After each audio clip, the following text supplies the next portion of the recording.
G'day, welcome to the Financial Bloke Podcast, the podcast for people seeking the wisdom needed to grow their family's wealth and live a happier, healthier and more prosperous life. My name's Ben Law and I am the Financial Bloke.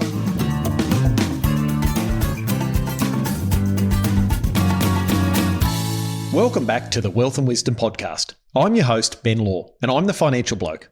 Today, we've got a very special guest joining us again on the podcast, Dr. Terry McCosker. Terry is the founding director of RCS Australia and the chairman of CarbonLink. Our podcast episode on carbon credits was our most popular podcast ever. And for anyone new to the podcast, I'd suggest going back to hear what Terry has to say, as the feedback was exceptional.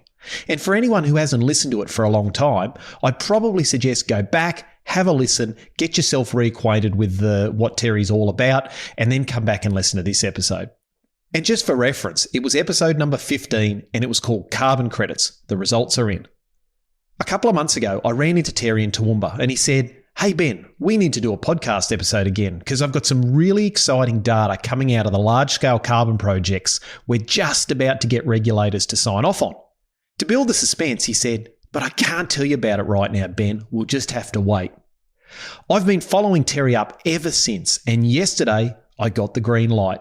We had a brief chat, and it turns out there are 3 really important bits of information or data he wants to share, which I think have got the potential to change the way the world is viewing grazing, and especially its impact on the climate.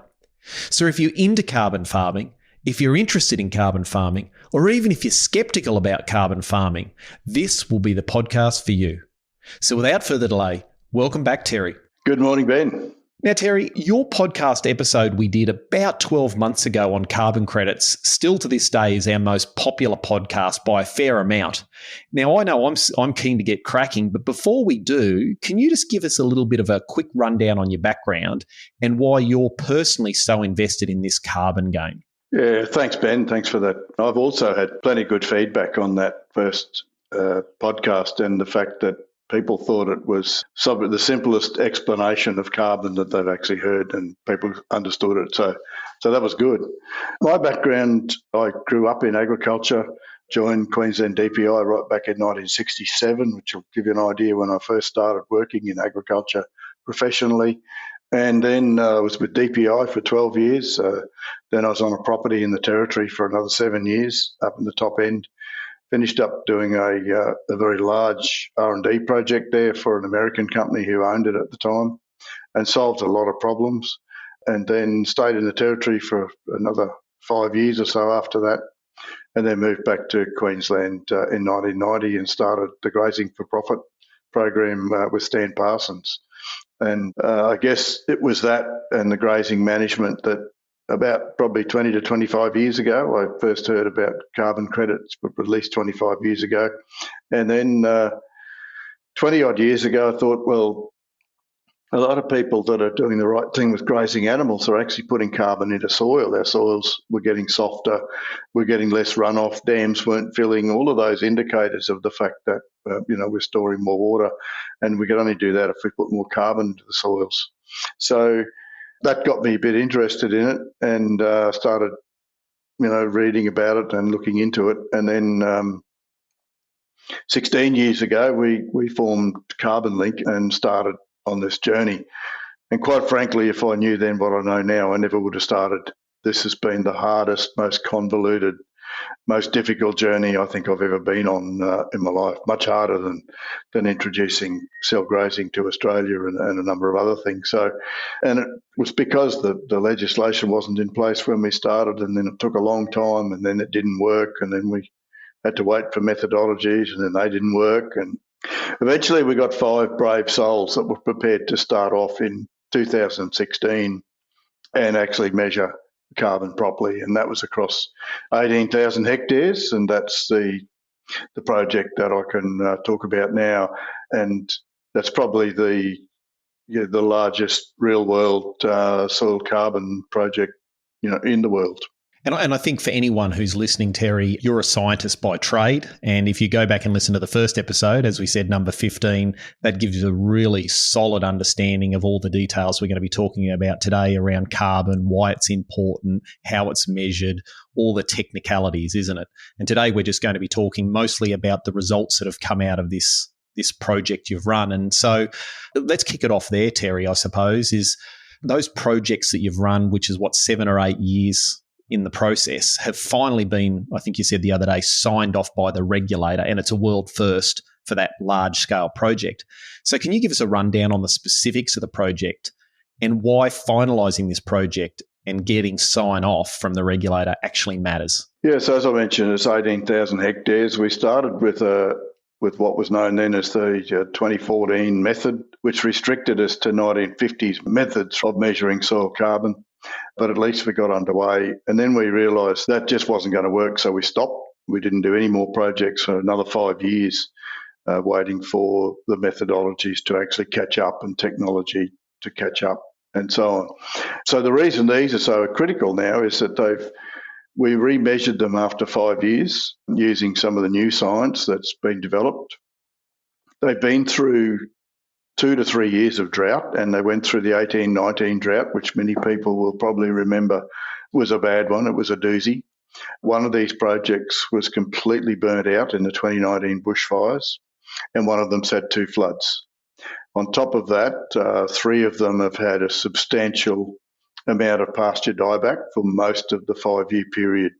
So everything that you could stack up against them in the real world has been stacked up against them. But the exciting thing is that now they have sequestered carbon, and the really big news now is that the regulator has just ticked off on everything that we've done and is issuing credits. So to get credits out of these now on a large scale after all of those problems is a really exciting phase, and it sort of indicates, I guess, the journey that we've all been on, and including these first 5 graziers who really had to. They were taking a massive risk because nobody really knew what was going to happen, and then we really held our breath when we remeasured these because of the problems that we'd had. But we were really excited to see the outcomes, and these outcomes now have been through at least 5 audits. So we audited these back in 2017 after we first measured them to make sure that we hadn't missed anything. We have done internal audits on it. We have had an external auditor audit it. They were audited by another auditor before the offsets report went to the regulator, and then the regulator called for another, what's called 215 audit, which was another completely independent audit of all the data and the whole process. So to get through 5 audits is also quite exciting because it means that we've ticked every box. This is a difficult process to go through. It's very, very complex and lots of mathematics and lots of issues. But to now have the regulator sign off and say, yep, there's credits here, that's a massive step forward. Mm. So that was over. So just to clarify, this was over not just one property that did it. This was multiple properties. And where were those properties roughly located, Terry?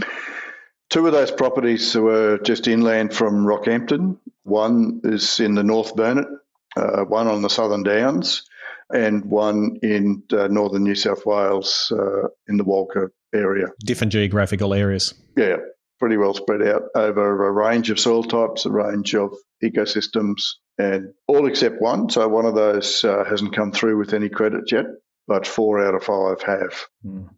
And so, Terry, from your point of view, we may not be able to get into numbers, but to make it simple is once you've gone through this process, has the level of carbon credits, shall we say, generated exceeded your original expectations or met, would you suggest? The amount of carbon we found has exceeded our original expectations by about 3 to 4-fold. Wow. So we're very conservative in our estimates, and we still are. Like we're still not budgeting projects on the level to which we've found sequestration in these projects because we still don't know what can go wrong. But we're very excited at the level of change that we've found, and surprised, in fact, due to the seasons and the issues that we went through. But I think the thing I've got to add is that all of these are very, very good managers. And I think the overarching requirement here is very good grazing management. Otherwise, we're not going to sequester the carbon. Yeah, it's interesting, Terry. You said it was a really difficult process. And the analogy I'm going to use is I remember many years ago hearing someone talking about sequencing the human genome. And the first time they did that, it took many billions of dollars and, 30 years worth of research. And now you can get a human genome sequence for like $3,000 or something like that, or possibly even less now. So going through this project, being the first large-scale project that's gone through this process, are the people coming behind going to find the process a lot easier now we know what the process is, how to go about it, how to deal with a regulator, etc.?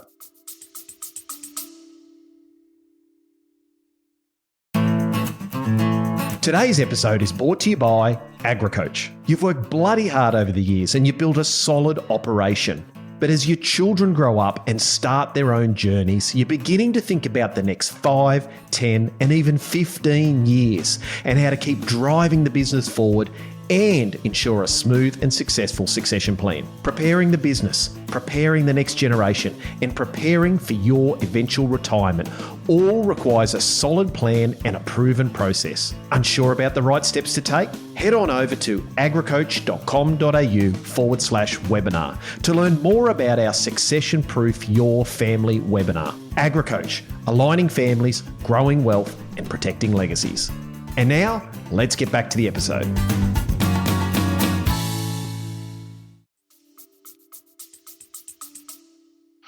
Oh, absolutely. So our experience is building through this as well. I think that one of our difficulties with this is that we started these projects with a 2014 method.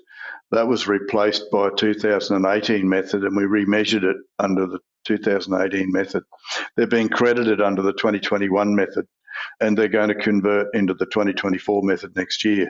So the fact that they're pioneers and have had to go through all these different methods. And in the first two methods, there were errors in the equations that we were given. So that all had to be resolved with the regulator. And the regulator has been very good. They've actually worked beside us to work through these issues and work out how can we actually make these calculations when there was errors in the equations that were actually, provided by the regulator in the first place. But yeah, people starting out now won't have to go through that level of complexity. And I think we've learnt massive amounts through this process and in other projects that we've done since, just in terms of the mathematics, how many cores we need to take, for example, to get the accuracy that's required. And I think one of the big learnings for us through this is that for, probably the last 15 or 20 years that I've been involved in this, it's actually turns out to be a myth created that the cost of measuring soil carbon is too expensive. What we've actually found is that the real expense is in not spending the money, but in trying to do it too cheaply. And then you end up with a big variance, and that big variance actually means you're not getting credits. And missing out on credits is actually far, far greater an expense to a project than the actual cost of measuring it. For example, in these projects, the return on investment on the measurements, and this is return on investments and 2 measurements plus the commission to CarbonLink out of these projects. Return on investment is, I'll actually check this, make sure I'm right, it's 67%, 66%, 63%, and 21%. So, and the 21% was on the smallest property. So generally, it's much more expensive to do this as scale declines.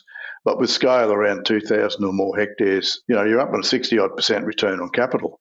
And as a financial bloke, you would know that there's not too many places that where you can get that sort of return on capital. Absolutely. And I remember, we won't go into it today, Terry, but the numbers you were running around with the profit that was coming out of some of these projects when we did the last podcast meant that, correct me if I'm wrong here, the participants were making just as much money out of farming the carbon as they were out of the cattle operation, which is mind-blowing in itself, isn't it?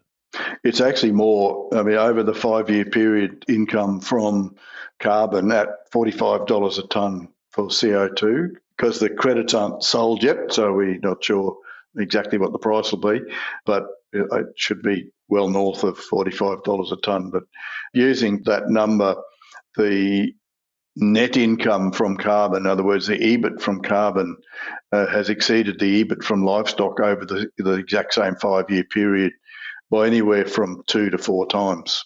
Wow. So it's quite significant. But keep in mind that livestock through those years, we went through the real bad drought and then hit really high cattle prices at the end. So a lot of people couldn't stock back up again to their carrying capacity.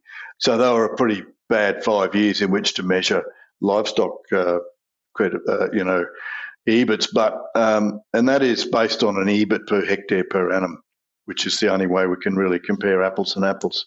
But it certainly shows that these credits on the scale of these projects, certainly through Queensland, Northern New South Wales type projects, they can contribute substantially to profitability on the land. And it's what you do with that profit that makes the debt reduction, succession planning, building off farm assets. There's a whole raft of things you can do with that income if it's run appropriately. Now, Terry, that was the first point, that you've got sign off now by the regulator. The regulator's opened it. You've got a proof of concept. It's going to be so much easier to do it in the future. So those barriers to entry for people, which is, knowing what they've got to do, having the confidence to take action, has sort of been removed. Now, the second point we were going to run through was one that I was particularly interested in, and the fact that cattle or grazing operations have been unfairly cast as climate villain by the environmental activist types. So, cows fart, they produce methane, and it's terrible for the environment. But you mentioned there was some really bloody compelling data around the carbon effects of grazing operations. Now, even though cattle produce the methane, what's the data telling us, Terry, around this whole carbon sequestration, et cetera, from this process? Well, what it's actually shown is that there's a whole lot of focus around emissions, but what these projects have thrown up is that emissions are around about 8% of the sequestration. So they are minor compared to the ability of livestock to actually sequester carbon in the landscape. And in terms of real numbers, one number that I find is relatively easy to explain is that across the 4 properties that have sequestered carbon, the sequestration has been around about 9 tonnes on average of carbon sequestered per tonne of livestock carried over a 5-year period. So we can only measure the carbon, the emissions and sequestration over a 5-year period. So we've had to, sort of look at the total number of livestock carried over that period on each property and then divide one into the other. And that 9 tonnes of CO2 removed per tonne of livestock carried is after accounting for all emissions. But because the emissions are actually so low compared to the sequestration, the emissions were not a really big cost in these projects. What that means is that every tonne of beef sold off these properties is carbon negative to the tune of 9 tonnes of CO2. That's pretty amazing, isn't it? Yeah. Well, that's per tonne of live weight, I should say, off the properties. If you convert that through to tonne of beef, it's actually double that, because you've got, say about half that is addressed weight. So if you've got half that is dressed weight, then it's actually, up around 18 tonnes of CO2 sequestered per tonne of meat actually sold. So there's that. And then the other one is if you bring it back to head actually carried. So we brought it back to a 450 kilogram animal at maintenance and called that one large stock unit. And when we look at stock units, the stock units on average have sequestered somewhere up around 22 tonnes of CO2 after accounting for emissions per animal carried. So, those are amazing numbers and certainly don't fit in with the current narrative around livestock. And it just really shows that if you go down sort of single issues like methane and don't put it in context of a whole system, you can get very, very skewed and silly results and ridiculous policy come out of that. So, if we were to get rid of all livestock out of our landscape, I don't believe it would make any difference to the amount of methane and CO2 emitted, because everything that comes in out of the atmosphere into plants recycles. It's part of the carbon cycle. And whether it's cycled through livestock or whether it's cycled through white ants, fire, etc., then it doesn't really matter. It is recycled. But even leaving that aside and not even counting that as a baseline, these guys are selling carbon negative product, which is, again, really exciting. So they're way beyond carbon neutral. They're carbon negative.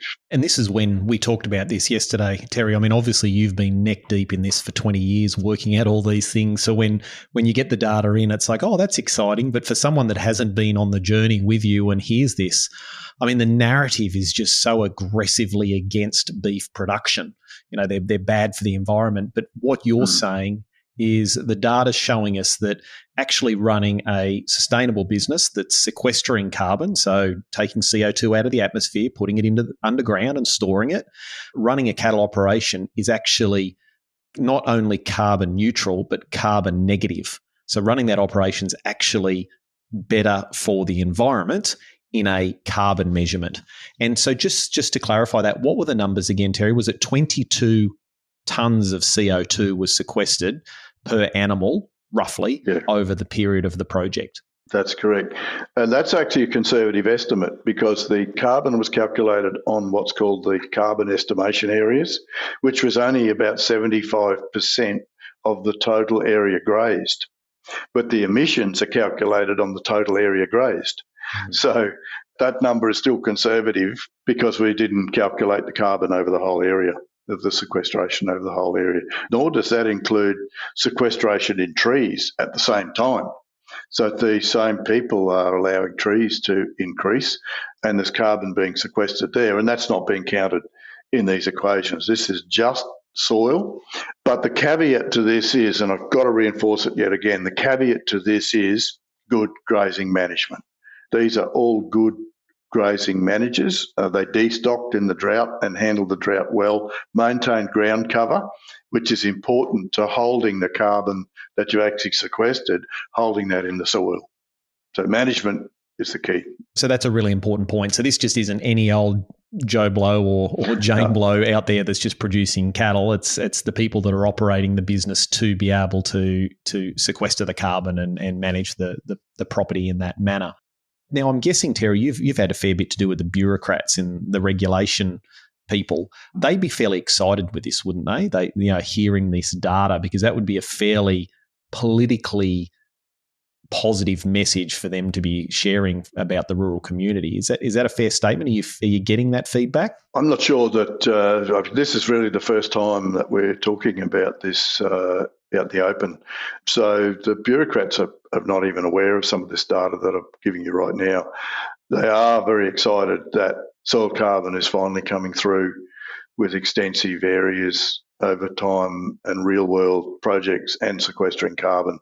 It's been coming under a lot of criticism for the last couple of years because this first method was released in 2014, and in reality, there's only been a fistful of credits issued from soils, and that wasn't repeated. But to get it on this scale and the quantities that are coming through now, I believe the regulator's actually quite excited now to be able to say that this method is actually working and has some real potential to pull CO2 out of the atmosphere. Hey, now it's interesting. I was having a chat with someone yesterday over in WA, and they're looking at doing carbon projects over there with trees because they don't have the rainfall or the opportunity in the very marginal country they're in. And so a lot of objection I hear from people is that, with carbon projects, you just got to let trees grow and therefore you reduce your carrying capacity. You can only run a certain amount of cattle, etc. Whereas it sounds to me that the soil sequestration, and again, we talked about this in the first podcast, is a massive opportunity because you're not just carbon farming, shall we say, while you're running a project. You're actually running a beef operation, and the carbon farming is the cherry on the top. You're not having to give up the cattle production business. Yeah, absolutely. And you're producing an essential food. And two of the people in these projects, we've actually done some research with a few years ago and looked at, well, what's the value of their tree carbon? And some estimates were made that roughly they could have earned about over a 10 to 15 year period, about $5 million from letting their trees grow. Not one of them has taken that up.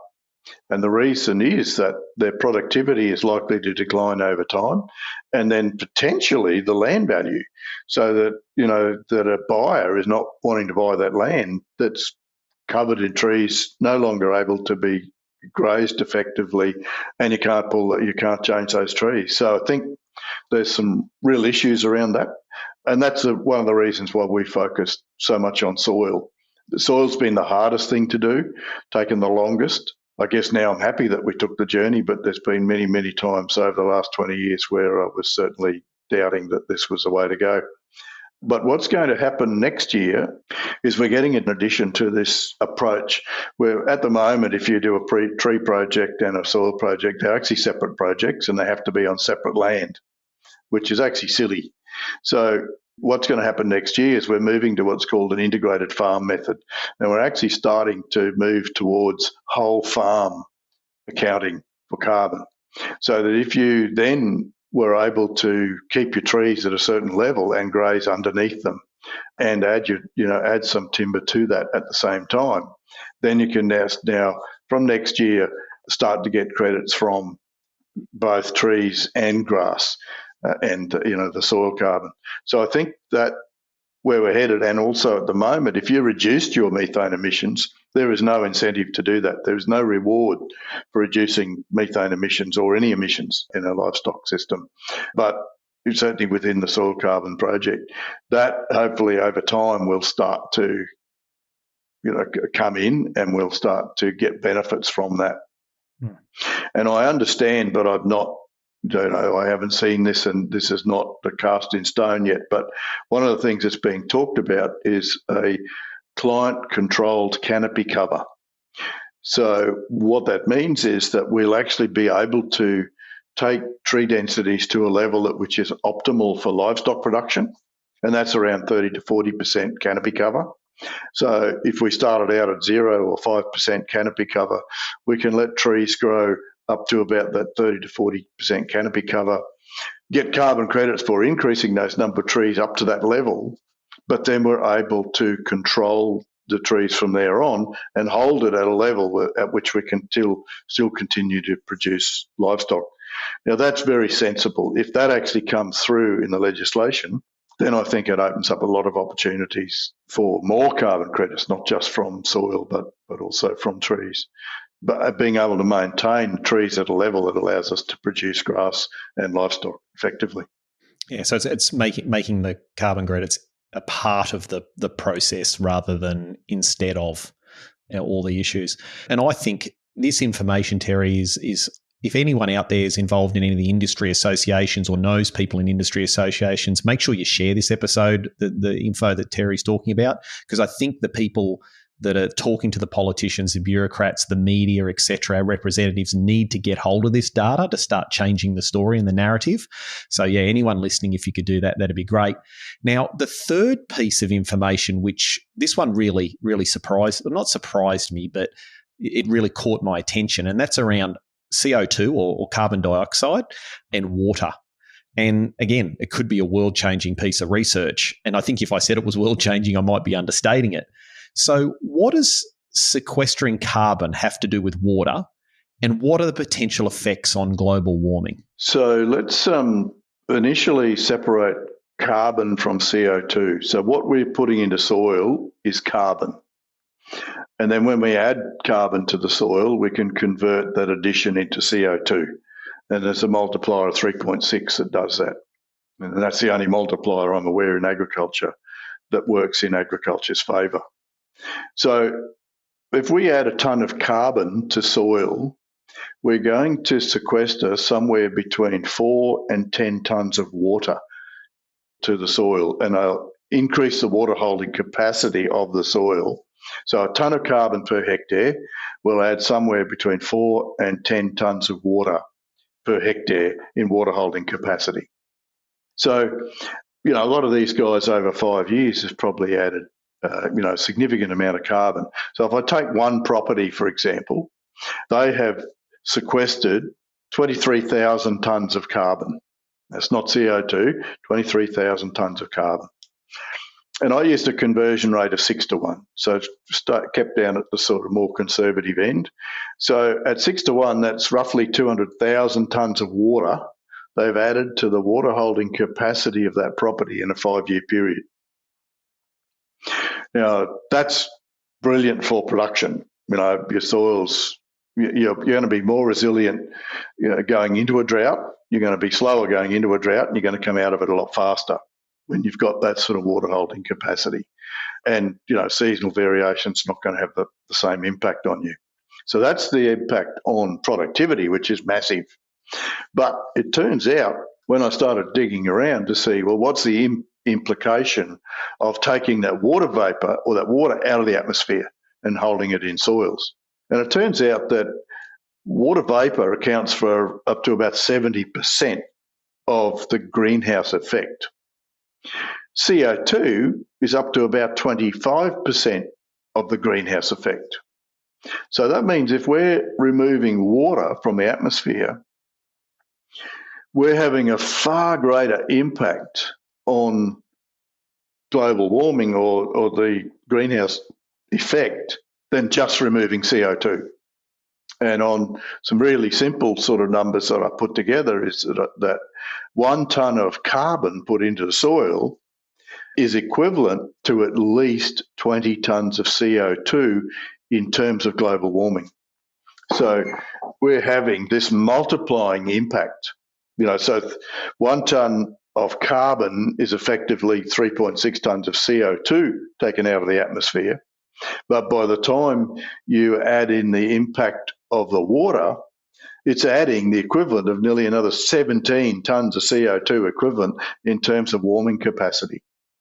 And yet water vapour is one of the major components of global warming and the greenhouse effect.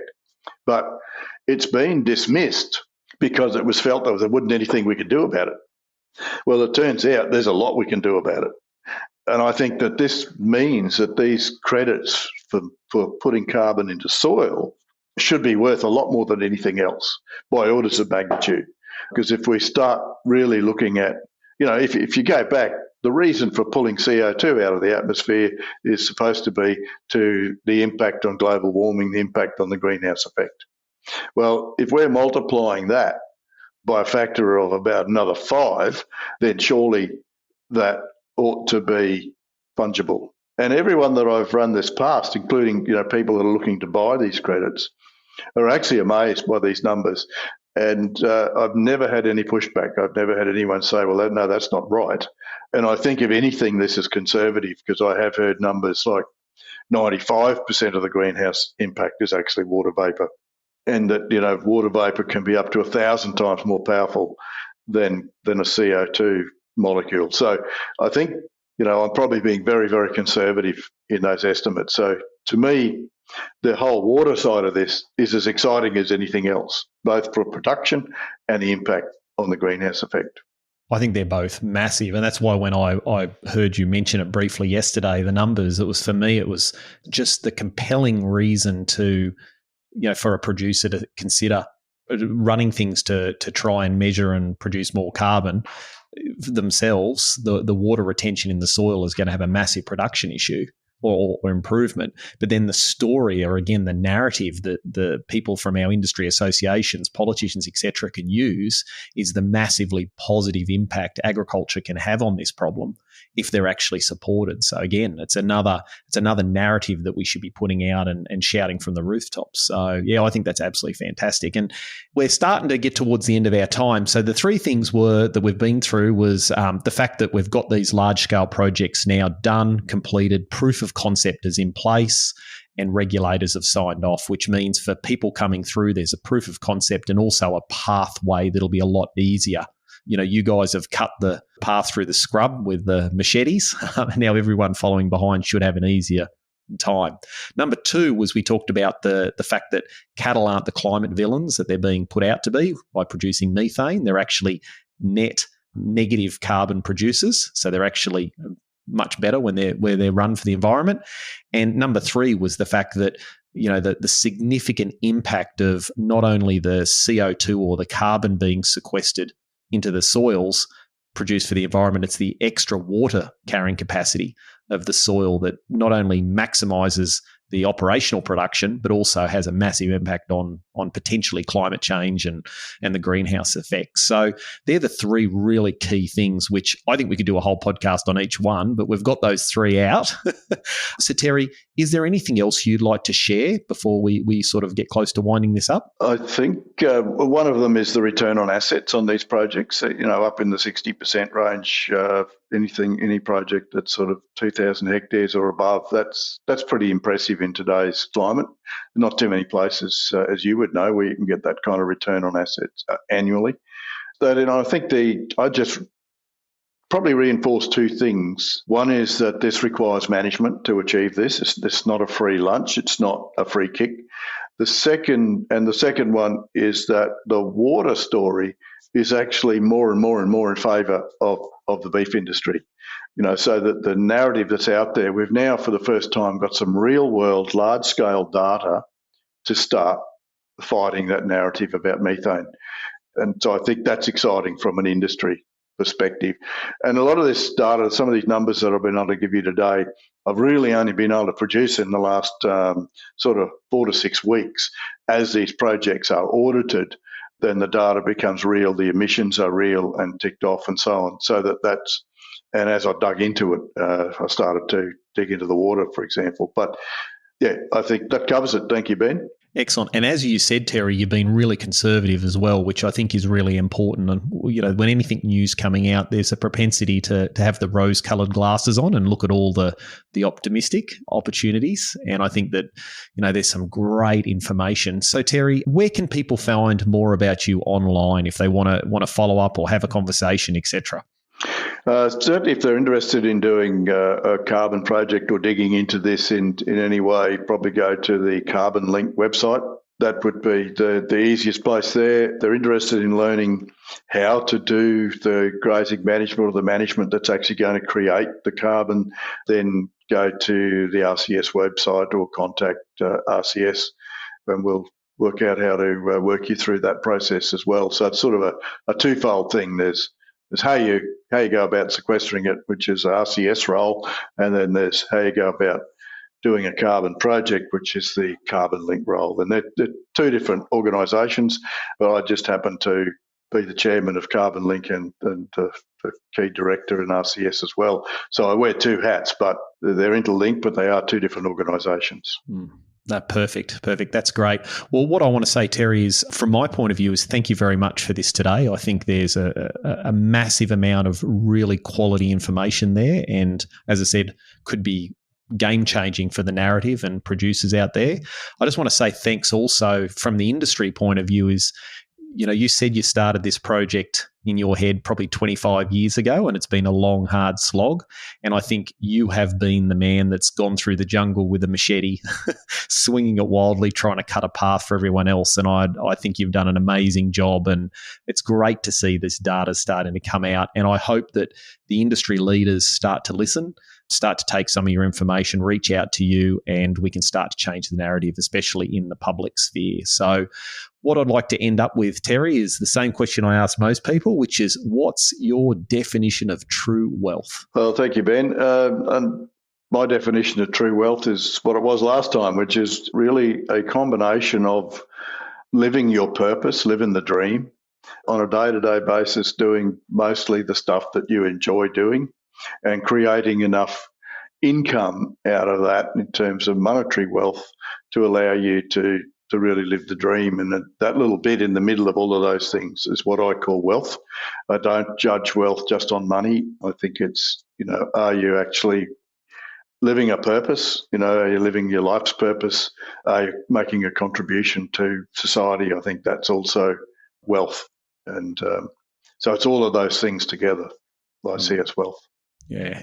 Anything that you invest in, you receive dividends from. So that could be your family, it could be the community, it could be doing something that you're motivated and passionate about, can be valued in a wealth measurement. That's a really good way to put it. Anything you invest in, there'll be dividends in. That's brilliant. I love that. Well, there you go. There you go. Well, righto, Terry. Well, look, thank you very much for your time. I know you're off on holidays for a little bit of time, so you have a great trip. And by the time you come back, the podcast will be out, and you might have 1 million emails because I'll put all your details in the show notes.